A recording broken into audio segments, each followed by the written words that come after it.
یا رب یہ التماس ہے تیری جناب میں، اور کرنا خطائیں معاف سب میرے حساب میں۔ تو قادر و قدیر ہے، قیوم اور قوی، کرنا نہ مبتلا مجھے اپنے عذاب میں۔ ناقص ہے جن کے علم وہ رکھتے ہیں اختلاف، ہر خشک تر کا ذکر ہے تیری کتاب میں۔ وہم و گما سے بالا تیری ذات ہے خدا، بندہ تو بے حجاب ہے تو ہے حجاب میں۔ عزیزان محترم، بزرگان من، نوجوان ملت، حقیقی عرفان کے نئے پروگرام میں اسماء الحسنہ کے سلسلے کا یہ آج ہماری پہلی نشست ہو رہی ہے۔ آپ کی خدمت میں سلام اور خوش آمدید۔ سب سے پہلے میں آپ کی خدمت میں سورہ حشر کی آخری 3 آیت کی تلاوت کریں گے، 22 سے 24 تک۔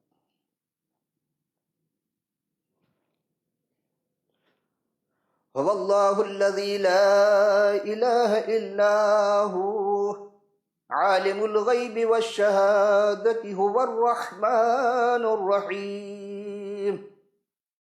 هو اللہ الذی لا الہ الا هو الملک القدوس السلام المؤمن المہیمن العزیز الجبار المتکبر، سبحان اللہ عما یشرکون۔ هو اللہ الخالق البارئ المصور له الاسماء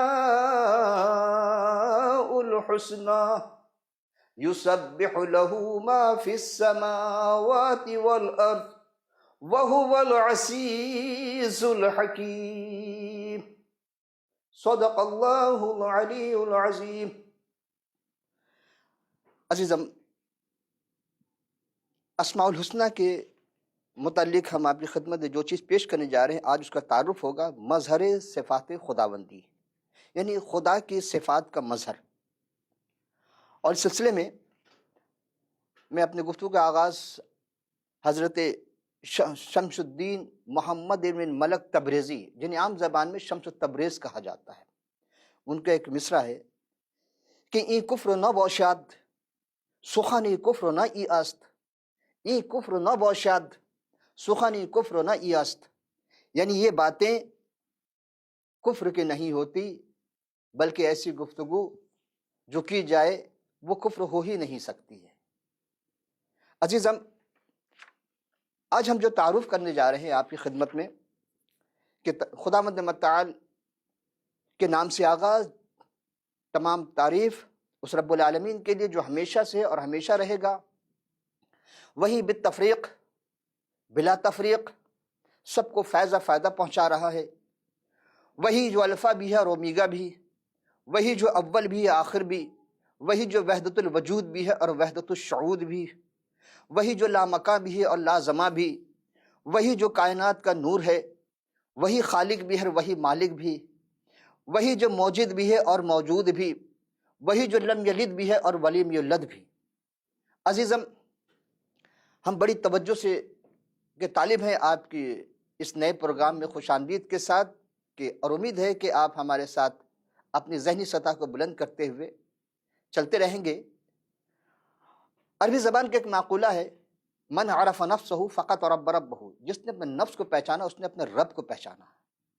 اور اگرچہ اس کے معنی مختلف لوگوں نے مختلف کیے ہیں، لیکن اس کا حقیقی مطلب یہ ہے کہ انسان کو چاہیے کہ وہ پہلے اپنی حالت پر سوچے، غور کرے، فکر کرے کہ آخر وہ کون ہے، اس کا خالق و مالک کون ہے، وہ کہاں سے آیا ہے، کیوں آیا ہے، کتنے عرصہ اس کو یہاں رہنا ہے، اور اس کے بعد اس کو جانا کہاں ہے۔ پلٹ کر سب کو اپنے مالک کے حقیقی کے پاس جانا ہے۔ تو ہم جب غور فکر کرتے ہوئے دیکھتے ہیں تو اگرچہ کچھ واقفیت حاصل بھی کر لیتے ہیں، اور اس کے بعد ہم یہ دیکھتے ہیں کہ اس میں استعداد پیدا ہو جاتی ہے انسان کے اندر۔ جب وہ غور فکر کرتا ہے تو رب العالمین اس کے ذہن کے صلاحیت کو بیدار کرتا ہے اور اس کے روح کو، اس کے چھپے ہوئے ان باتوں کو اجاگر کرنے کی کوشش کرتا ہے۔ جب علم کا آغاز ہوتا ہے تو وہاں سے خدا کا خوف شروع ہوتا ہے۔ بس جو خدا سے ڈر گیا وہ پھر کسی سے نہیں ڈرے گا۔ اور یہی چیز ہے کہ ہم دیکھتے ہیں کہ اپنے رب کو پہچاننے کے لیے کون ہے، لیکن اپنی طرف دیکھتا ہے انسان کہ ہاں ہماری آغاز تو بہت ہی حسین ہے، بہت ہی جمیل ہے، اس لیے وہ آئینے کے سامنے کھڑے ہو کر اپنے آپ کو سنوارنے کی کوشش کرتا ہے۔ نفسانی طور پر تو ہونی چاہیے کہ انسان ہے، خوبصورت ہے، لقد خلقنا الانسان فی احسن تقویم، کہ خدا نے اس کو بہترین انداز میں خلق کیا، لیکن ہم جب دیکھتے ہیں تو وہ ان خواہشات، یعنی ہم سارے لوگ اپنے خواہشات نفسانی اور جو تباہلی کے شکار ہو چکے ہیں ہمارے اندر سے، جس کا اور یہی نہیں بلکہ جب ہم غور کرتے ہیں تو انسان کے اندر ایک حسین و جمیل شے ہے، بڑی لطیف شے ہے، وہ ہے روح۔ اور روح کے لیے ارشاد ہوا الروح امر ربی، روح خدا کا امر ہے۔ تو روح کو موت نہیں ہے، جسم کو موت ہے، جسم فنائیت کی منزل پر ہے۔ یہ ہم اپنی گفتگو پھر جب آگے چلیں گے تو ہم بتائیں گے آپ کو۔ تو ہوتا یہ کہ ہم ابلیس کے اور اپنی بد خواہشات کے مغلوب ہو گئے ہیں، اور ہمیں گناہ بہت ہی لذیذ معلوم ہونے لگتا ہے، اور اسی گناہ کی وجہ سے ہم جب اس کے شکار ہو جاتے ہیں تو کبھی کبھی، بلکہ اکثر یہ دیکھا گیا ہے کہ ہمارے دل میں جب وہ جذبہ نیکی کا پیدا ہوتا ہے تو ہم یہ سوچتے ہیں کہ نہیں، ابھی تو عمر باقی ہے، ابھی عمر ہی کیا ہوئی ہے۔ لیکن عزیزو، کوئی نہیں رہا دنیا میں، سب کو ایک دن جانا ہے۔ جو پیدا ہوا ہے اسے جانا ہے، اسے ختم ہونا ہے۔ لیکن پھر ہم غور کرتے ہیں کہ جب انسان یہ سوچ لے اور سمجھ لیتا ہے، کہیں پڑھ لیا ہے، سن بھی رکھا ہے کہ ہاں ارادہ کر لو تو 10 نیکیاں ملتی ہیں، اور ہم کوئی نیکی کرتے ہیں تو نہ جانے کتنے مقامات پر اپنے ہی تعریف کے پل باندھنا شروع کرتے ہیں، یہ جو ہم نہ ہوتے، یہ جو ہم نے ایسا کیا اور وہ کیا، گویا کہ ہم اپنے منہ میاں مٹھو بن جاتے ہیں۔ تو جو نیکی کرنے چلے تھے وہ نیکیاں زائل ہو جاتی ہیں، برباد ہو جاتی ہیں، اس لیے کہ اگر کبھی اس فخر و مباحات کو ہم چھوڑ دیں تو پھر ہم خدا کو واقعی پہچان سکیں گے، اور ہمارا اعلیٰ ترین جو ہے وہ افضل ترین ہونے کا ثبوت ملے گا، کیونکہ خدا نے ہمیں اشرف المخلوقات بنایا ہے، اور ہمارا جو مدعا ہے، ہمارا جو مقصد ہے، ہم یہی سمجھتے ہیں کہ ہمارا مد مقابل کوئی مخلوق ہی نہیں۔ ٹھیک ہے، 18,000 مخلوقات میں خدا نے ہمیں چن لیا ہے، کیونکہ اس نے ہمیں اپنی شبیہ پہ بنایا، اپنی صورت پہ بنایا، حضرت آدم علیہ السلام کو۔ اور پھر ہم دیکھتے ہیں کہ جب ہم دعویٰ کرتے ہیں کہ ہم مخلوقات میں 18 مخلوقات میں ہم سب سے اعلیٰ ہیں، کیونکہ انسان کے اندر روح کی وجہ سے اس کی خواہشات جنم لیتی ہیں، تمنا رکھتی ہیں، آرزو ہے، اور اس کے ارمان ہے کہ وہ اپنے پروردگار عالم کے حقیقی جو مالک و خالق ہے اس کے بارے میں حقیقی عرفان حاصل کرے۔ اور یہی وجہ ہے کہ اس کے لیے وہ ہمیشہ کوشش کرتا رہتا ہے، اور اپنی دانش میں اس نے اپنے کچھ عقائد بنا رکھے ہیں، اور عقائد بنائے نہیں بلکہ اسے اپنی کتاب میں ان عقائد کو ڈھالے بھی ہیں اور ڈھالنے کی کوشش بھی کی۔ لیکن بعض دفعہ ایسا بھی ہوا ہے، ایسے بھی اوقات ہم نے دیکھے، آپ بھی دیکھا ہوگا کہ عقائد کچھ کہہ رہے ہوتے ہیں اور کتابیں کچھ کہہ رہی ہوتی ہیں، گویا کہ دونوں میں تضاد پایا جاتا ہے۔ تو غور و فکر کرنے پر ہم یہ دیکھتے ہیں کہ خدا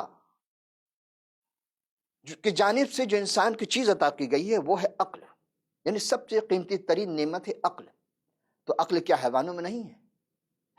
حیوانوں میں بھی ہے، لیکن چونکہ عقل نہیں ہے، اس کو خدا نے جبلت نے وہ چیز عطا کر دی ہے کہ انہیں کوئی سکھاتا نہیں ہے، انہیں کوئی پڑھاتا نہیں ہے، ان کی جبلت میں خدا نے رکھے، جیسے جیسے وہ بڑے ہوتے ہیں وہ اپنی جبلت میں حاصل کر لیتے ہیں وہ ساری چیزیں۔ ہم انسانوں کو بچپن سے ہر چیز سکھائی جاتی ہے، اور یہی وجہ ہے کہ انسان وہ حیوانات ترقی اور عرفان کا جذبہ ان کے اندر نہیں پیدا کیا ہے، ہوتا ہی نہیں ہے۔ ہم دیکھتے ہیں کہ بہت ساری چیز آہستہ آہستہ ہمارے یہاں داخل ہوتی رہتی ہیں، اور جب کہ انسان اپنے معبود حقیقی تک رسائی اور اپنی کھوئی ارتقائی منازل تک حاصل کرنے کی کوشش کرتا ہے، جذبہ اس کے اندر ہے۔ یہی وجہ ہے کہ نسلاً بعد نسل انسان کے اندر وہ عقل و علم و عرفان حاصل کرنے کا استعداد پیدا ہوتا ہے، اور وہ کوشش کرتا ہے کہ ہم زیادہ سے زیادہ اپنے مالک حقیقی عرفان حاصل کریں۔ اور یہ اسی وجہ سے عقائد میں کتابیں وجود میں آئیں، اور عقائد و کتاب میں جب ہم دیکھتے ہیں تضاد ہے بھی ہے، تو ہمیں معلوم ہوتا ہے کہ انسان جو بھی عقائد رکھے پہلے وہ اس کتاب کے عین مطابق ہو، جو بھی جس کا عقیدہ ہے وہ اپنے عقائد کو اس کتاب کے مطابق رکھے۔ یہ نہ ہو کہ کسی کو ذات کو اتنا بڑھا چڑھا کر پیش کر دیا جائے کہ خود کتاب اس کی نفی کرتی، اجازت نہ دیتی ہو۔ اور دوسری یہ ہے کہ عقائد عقل کے معیار پر ہوں، اترتے ہوں، کم از کم عقل کے منافی نہ ہوں۔ عزیزہ، پھر ہم جب غور کرتے ہیں کہ جب انسان نے خدا کے بارے میں جاننے کی کوشش کی، اور اس کا حق ہے وہ جاننے کی کوشش کرتا رہتا ہے، اور مختلف کتابوں کی مدد سے اس نے یہ چیزیں حاصل کی، تو خدا کے تمام ہم جو بھی نام دیکھتے ہیں، آپ نے سنا بھی ہے، آڈیو کے ذریعہ ویڈیو میں بھی دیکھا ہے کہ مختلف اسماء صفات الہیہ کے بارے میں کہا جاتا ہے، اگر تم اس پریشانی میں مبتلا ہو تو یہ اسماء اتنی دفعہ ذکر کرو، اس پریشانی میں ہو تو یہ ذکر کرو، وغیرہ وغیرہ مختلف چیزیں ہیں۔ یہ آپ ہم سے زیادہ اس چیز کا علم رکھتے ہیں، تو ہم نے دیکھا کہ مختلف نام دیے ہیں، دینے شروع کیے۔ اچھا ٹھیک ہے، اگر ہم خدا کو یہ صفات پائی جاتی ہے تو ہم خدا کو اس نام سے پکاریں گے، اور اگر یہ صفات پائی جاتی ہے تو ہم خدا کو اس نام سے پکاریں گے۔ گویا کہ ہم پروردگار عالم کو نام دیتے ہیں، لہٰذا مختلف نام پائے، اور ان ناموں کے ذریعے وہ خدا کو پہچاننے کی کوشش کرتا ہے اور پہچانتا ہے۔ جب ہم ان ناموں پر غور کرتے ہیں تو ہمیں ایک بہت بڑی مشکل کا سامنا کرنا ہوتا ہے، اور وہ مشکل یہ ہے کہ تمام کے تمام نام انسانی زبانوں میں ہیں۔ عزیزو، پروردگار عالم نے انسان کے اندر یا تمام موقعات میں تین چیزیں رکھی ہیں جو انسان کے پاس ہے، وہ کسی اور مخلوق کے پاس نہیں ہے۔ جسم ہے، نفس ہے اور روح ہے، عام زبان میں یہ کہا جاتا ہے، لیکن جسم ہے، جان ہے اور روح ہے۔ جسم کی خواہشات الگ ہیں، نفس کی خواہشات الگ ہیں، اور روح کے خواہشات الگ ہیں۔ گویا جسم کی غذا اور ہے، نفس کی غذا اور ہے، روح کی غذا اور ہے۔ جب ہم غور کرتے ہیں تو روح کی غذا ہے تلاش، اور روح کی تمنا ہے، روح کا ارمان ہے، روح کی خواہش ہے کہ وہ اپنے پروردگار عالم جو حقیقی خالق و مالک ہے اس کا حقیقی عرفان حاصل کرے، اور اس کے لیے کوشش بھی کرتا ہے اور کرتا رہے گا، کیونکہ جب تک انسان دنیا میں ہے، جب تک اس کائنات میں ہے، اس کی کوشش جاری رہے گی، اور دن بدن وہ ہر جگہ ترقی کے منازل طے کر رہا ہے۔ تو دیکھنا یہ ہے کہ وہ اس نے اپنے دانست میں، یعنی انسان نے اپنی دانست میں ایک عقیدہ بنایا، اور اپنے اس عقیدے پر کو بنانے کے لیے پھر اس نے ایک کتاب بنائی، اور اپنے اس عقیدے کو اس کتاب میں ڈھالنے کی کوشش کی۔ لیکن بعض اوقات ایسا بھی ہوا، وہ کون سی نعمت ہے، وہ کون سی نعمت عظمیٰ ہے، یا وہ کون سی ایسی شے ہے جو انسان کو اشرف المخلوقات قرار دیتی ہے۔ ظاہر ہے یہ ہاتھ، پیر، سر، چہرہ، آنکھ، کان، دانت، ناپ وغیرہ تو چیز تو ہے نہیں، یہ تو دوسرے حیوانات میں پائے جاتے ہیں۔ تو انسان کے پاس کیا ہے؟ انسان کو جو خدا نے نعمت دی ہے وہ ہے عقل سلیم۔ وہ اپنی عقل کے ذریعے بہت سی چیز کو حاصل کرنا چاہتا ہے۔ تو عقل تو جہاں حیوانات میں بھی ہیں، جانوروں میں بھی ہیں، لیکن ان کے اندر جبلت میں جو چیز ڈال دی گئی ہے وہی ہے، ان کو سکھانے کی ضرورت نہیں پڑتی ہے، ان کو سمجھانے کی ضرورت نہیں پڑتی ہے، بس وہ اپنی جبلت کے تحت کام کرتے چلے جاتے ہیں۔ جیسے جیسے بڑے ہوتے ہیں ان کی جبلت پھر ایک دوسرے میں ٹرانسفر ہوتی چلی جاتی ہے، یہ خدا نے ان کو عطا کر دی ہے۔ انسان وہ ہے جسے سکھایا جاتا ہے، سمجھایا جاتا ہے، پڑھایا جاتا ہے، اور پھر کہیں جا کر یہ اپنی منزل ترقی کرتا ہے۔ یہی وجہ ہے کہ ہم دن بدن ترقی کے منازل طے کر رہے ہیں، اپنے علوم کو ایک دوسرے کے پاس ٹرانسفر کر رہے ہیں۔ جس طرح ہمارے بزرگوں نے ہمیں دیا، ہم نے حاصل کیا، ہمارے بعد دوسرے بچے آئے ان کو دیا، اسی طرح یہ سلسلہ چلتا رہتا ہے۔ لیکن سب سے بڑی بات یہ ہے، پھر سوال یہ پیدا ہوتا ہے کہ آخر وہ کیا چیز ہے جو عقل انسان کو اشرف المخلوقات قرار دیتی ہے؟ وہ ہے کہ انسان اپنے معبود عقل سلیم ہی کی وجہ سے اپنے معبود حقیقت کی رسائی حاصل کرے۔ کیوں؟ اس لیے کہ وہ جو کھوئی ہوئی ارتقائی منازل تھے جو خدا نے ازل میں عدن میں رکھا تھا انسان کو، وہ وہاں پہنچنا چاہتا ہے، اور تاکہ اس ترقی کے لیے وہ عرفان حاصل کر سکتا ہے، جبکہ حیوانات میں ترقی اور عرفان کا کوئی جذبہ نہیں ہے، یہ صرف انسانوں میں پائی جاتی ہے۔ اور انسان کو چونکہ خدا نے اپنی شبیہ پر بنایا ہے، اپنی صورت پر بنایا ہے، اسی لیے انسان کے اندر وہ ساری چیز پائی جاتی ہے۔ لیکن پھر ہم جب غور کرتے ہیں کہ عقائد اور کتاب میں بڑا تضاد پایا جاتا ہے، اور یہی وجہ ہے کہ تضاد کی وجہ ہے کہ بعض دفعہ انسان جس کو چاہتا ہے اس کو اتنا بڑھا چڑھا کر پیش کر دیتا ہے کہ جو کتاب اجازت نہیں دیتی ہے، اور دوسری یہ کہ تمام عقائد کے معیار کتاب کے پر معیار، عقل کے معیار پر پورے اترتے ہوں، عقل کے منافی نہ ہو۔ عزیزہ، پھر ہم جب غور کرتے ہیں کہ انسان اپنے خالق حقیقی کے بارے میں، اس خدا کے بارے میں جاننے کی کوشش کرتا ہے، اور کوشش وہ مختلف کتابوں کی مدد سے بھی حاصل کرتا ہے، اور مدد کی اس نے کتابوں کی مدد سے خدا کے کچھ نام رکھے، اور اس نام کی وجہ سے اسے کہا کہ اچھا یہ آپ دیکھ چکے ہیں، سنتے بھی رہتے ہیں، آڈیو ہے، ویڈیو ہے، کہ خدا نے کہ مختلف نام پیش کیے گئے جسے اسماء الحسنہ کہا جاتا ہے۔ لیکن ہمارے لیے پھر ایک سوال پیدا ہوتا ہے کہ وہ ساری جتنی بھی خدا کے نام صفات دیکھتے ہیں کہ اگر یہ صفات پائی گئی تو ہم اس کا یہ نام رکھیں گے، اور یہ صفات پائی گئی تو ہم خدا کا یہ نام رکھیں گے۔ لیکن ہم پھر جب غور کرتے ہیں کہ تمام صفات پروردگار عالم کو جو یہ نام دیتے ہیں، لہذا یہ مختلف نام پائے گئے، لیکن پھر ہم غور کرتے ہیں کہ جب ان ناموں پر ہم غور و فکر کرتے ہیں تو ہمیں بہت بڑی مشکل کا سامنا کرنا پڑتا ہے۔ وہ سامنا کیا ہے؟ اور مشکل یہ ہے کہ تمام کے تمام نام انسانی زبان میں ہیں، یعنی انسان جو بھی زبان خلق کرتا ہے، تخلیق کرتا ہے، وہ اس کے تجربے کی بنا پر ہوتے ہیں، اور تجربات ہی کے بنا پر جب وہ خدا کے بارے میں تجربے سے باہر کی بات ہوتی ہے، چونکہ خدا کا تجربہ ہمارے پاس ہے ہی نہیں، ہم خدا تک کس طرح پہنچیں گے؟ یہ کیوں؟ اس لیے کہ خدا کوئی ذہن میں آنے والی شے نہیں ہے، جو ذہن میں آ گیا پھر خدا کیوں کر ہوا؟ اسی لیے ہم الفاظ کو اس کے لفظی معنوں میں نہیں لیتے بلکہ مجازی معنوں میں لیتے ہیں، اور یہیں سے بہت مشکل کا آغاز ہوتا ہے۔ تو انسان اس سے نبرد آزما ہونے کی کوشش کرتا ہے، اور وہ ایسے الفاظ کا استعمال کرتا ہے، کوشش کرتا ہے کہ کم از کم غلطی کا اندیشہ نہ ہو، غلطی کا امکان کم سے کم ہو، یہ اس کی کوشش رہی ہے۔ وہ ذات پروردگار عالم کے بارے میں گفتگو کرتا ہے اور کہتا ہے کہ خدا یہ ہے اور خدا وہ ہے، خدا دیکھتا ہے، خدا کہتا ہے، اور خدا جانتا ہے۔ عزیزو، کوئی یہ نہیں کہتا کہ ہاں خدا دیکھتی ہے، خدا سنتی ہے، خدا جانتی ہے۔ کیوں؟ اس لیے کہ سارے مرد حضرات تھے، اور یہی وجہ ہے کہ پھر ہمارے لیے مشکل کا سامنا یہ پڑ جاتا ہے کہ ہم جب یہاں غور کرتے ہیں کہ خدا کے بارے میں کہ ہم اسے کس طرح وہ کر سکتے ہیں، کہ تذکیر میں کریں کہ تانیث میں کریں، لیکن یہ ہمارے اپنے تجربات ہی ہماری مجبوریاں بن جاتی ہیں، اور وہ حائل ہو جاتی ہیں، اور یہ مجبوریاں ہم خداوند قدوس یا ذات خداوندی کے تک پورے طور پر ہم پہنچ نہیں پاتے۔ تو پھر یہ ہے کہ خدا کے بارے میں ہم جو کچھ کہہ دیں گے کہ خدا یہ ہے یا خدا وہ ہے، تو ہمارے سامنے پھر ایک مسئلہ کھڑا ہو جائے گا، اور مسئلہ یہ ہوگا کہ واقعی خدا وہ ہے یا نہیں ہے۔ اور اگر ہمیں یہ معلوم ہو جائے کہ خدا کیا ہے، اور ہم اگر حقیقت حال کو جان سکیں، تو یقین جانیے کہ نعوذ باللہ نعوذ باللہ پھر انسان خدا سے بڑھ کر ہو جائے گا۔ آپ کفر کا فتویٰ نہ لگانا، آپ پھر غور کرنا کہ میں کیا کرنا چاہتا ہوں۔ اس لیے کہ عالم ہمیشہ معلوم سے بڑا ہوتا ہے۔ انسان جو بھی چیز کو معلوم کرنا چاہتا ہے، انسان عالم بڑا ہوتا ہے، وہ چیز معلوم جب کرتا ہے تو اس چیز سے بڑا جس کے بارے میں جاننے کی کوشش کرتا ہے یا جس کے بارے میں وہ جانتا ہے۔ اسی لیے ہم پھر غور تک کہ ہمیشہ معلوم یہی ہوا کہ جو معلوم کیا گیا ہے وہ چیز چھوٹی ہو گئی، عالم بڑا ہو گیا۔ اب ہم خدا کے بارے میں کیسے معلوم کر سکتے ہیں؟ پھر ہم غور کرتے ہیں مختلف مذاہب کا، جب ہم نے مطالعہ کیا تو اس میں دیکھا کہ ہندو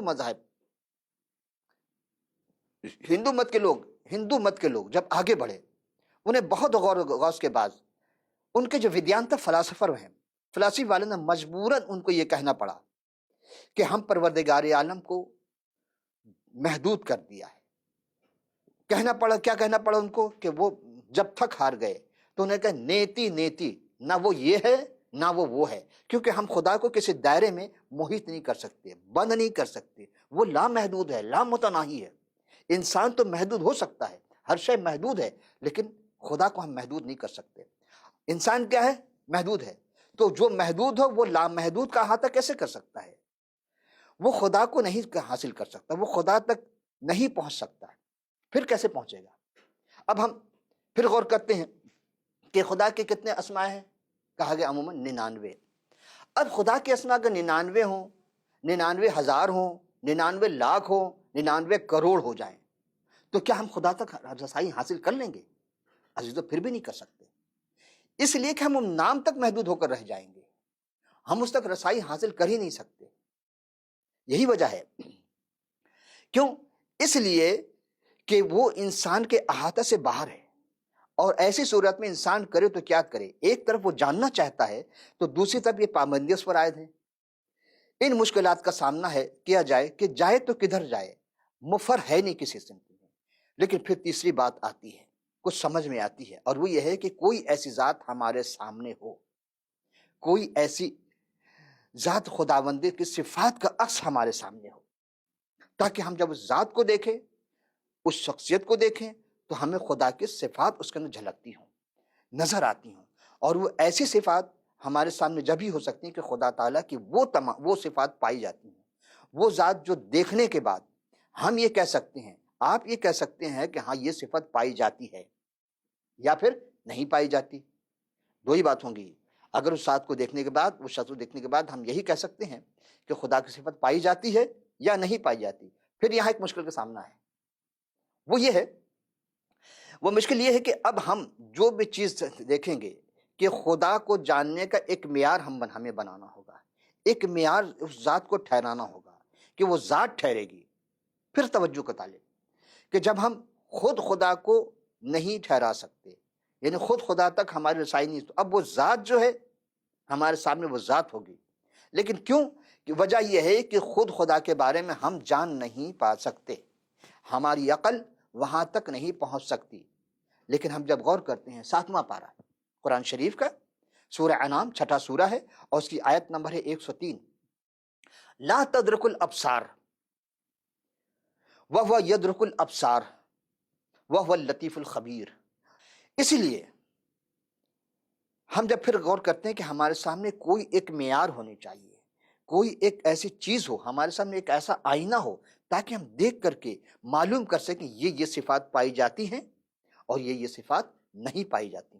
یہیں سے لوگوں کو مشکلات کا سامنا بھی ہوا، اور وہ یہ کہ مظہر ذات خداوندی کی تمام صفات، تمام کی تمام صفات جتنی بھی ہیں، اگر وہ حامل ہو تو صرف انہی صفات کے حامل جو خدا میں پائی جاتی ہے۔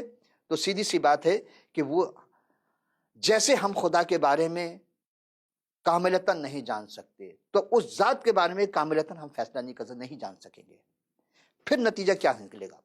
اگر بالکل ہی ویسا ہی ہو جیسا خدا ہے اور کوئی ذرہ برابر فرق نہ ہو، منہ فرق نہ ہو، پھر کیا ہوگا؟ تو لازمی ہے وہی نتائج مرتب ہوں گے جو خدا کے بارے میں سوچنے سے ہوتے تھے اور ہوتے رہیں گے۔ ضروری ہے کہ وہ ذات وہ صفات کے حامل ہو اور ایسی شکل میں ہمارے سامنے رہے جو ہم سمجھ سکے، ہماری سمجھ میں آ سکے، ہماری سمجھ سے بالا تر نہ ہو۔ جب وہ ہماری سمجھ سے بالا تر ہوگی پھر ہم کیسے شناخت کر سکتے ہیں ہاں یہ ذات ہے؟ یعنی وہ تمام صفات کا مجسمہ، وہ تمام کے تمام صفات کے تجسم ہو کر ہمارے سامنے آ جائے۔ لیکن کیونکہ ہم صرف انہی چیزوں کو سمجھ پاتے ہیں جو ہماری آنکھیں دیکھتی ہیں، جو ہماری عقل ہیں تسلیم کرتی ہیں، جو ہم محسوس کرتے ہیں، جو ہم دیکھتے ہیں، جس کو ہم چھو سکیں، جس کو ہم مس کر سکیں، پھر یہیں سے ہم سوچتے ہیں کہ اگر مجسم صورت میں ہمارے سامنے آ جائے متجسم ہو کر، تو پھر ہم نہیں سمجھ پائیں گے۔ کیوں؟ اس لیے کہ مظہر ذات خداوندی کے عقل کا ایک معیار ٹھہرایا ہے، عقل کو ایک معیار پہ ٹھہرایا ہے کہ وہ ذات مجسم ہو کر ہمارے سامنے آ جائے۔ اب اگر وہ ذات ویسی کی ویسی ہو، کیسی؟ جیسا خدا ہے، وہ نور ہے، تو اسی طرح خدا کی طرح نور مجسم ہو کر اور اس کے علاوہ اور کچھ بھی نہ ہو، تو پھر مشکلات کا ہمیں پھر سامنا کرنا پڑتا ہے۔ وہ یہ ہے کہ ہم کچھ بھی نہیں سمجھ پائیں گے کیونکہ وہ تو نور ہی نور ہے۔ نور کو ہم دیکھ نہیں سکتے، نور کو ہم سمجھ نہیں سکتے۔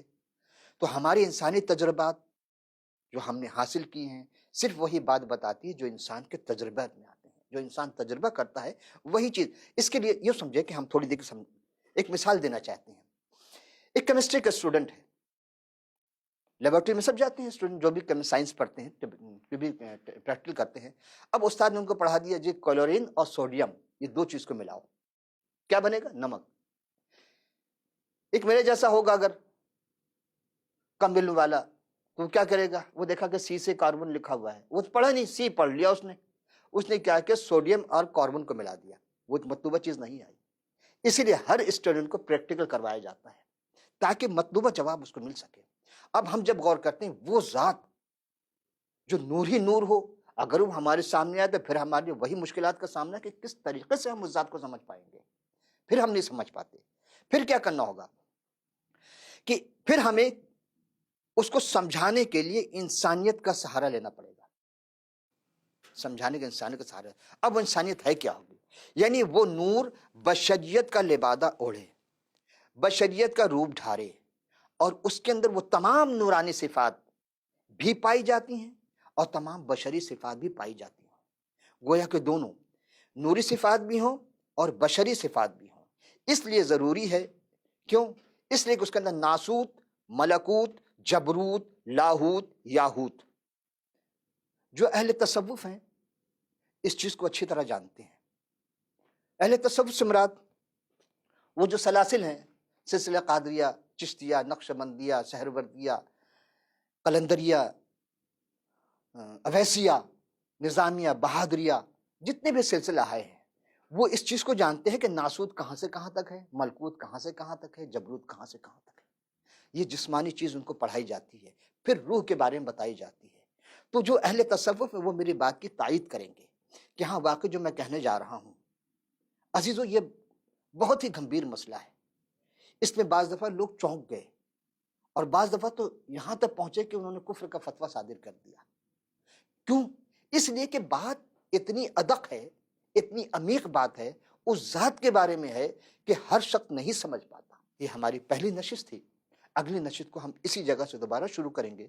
اس وقت کے لیے حافظ و ناصر۔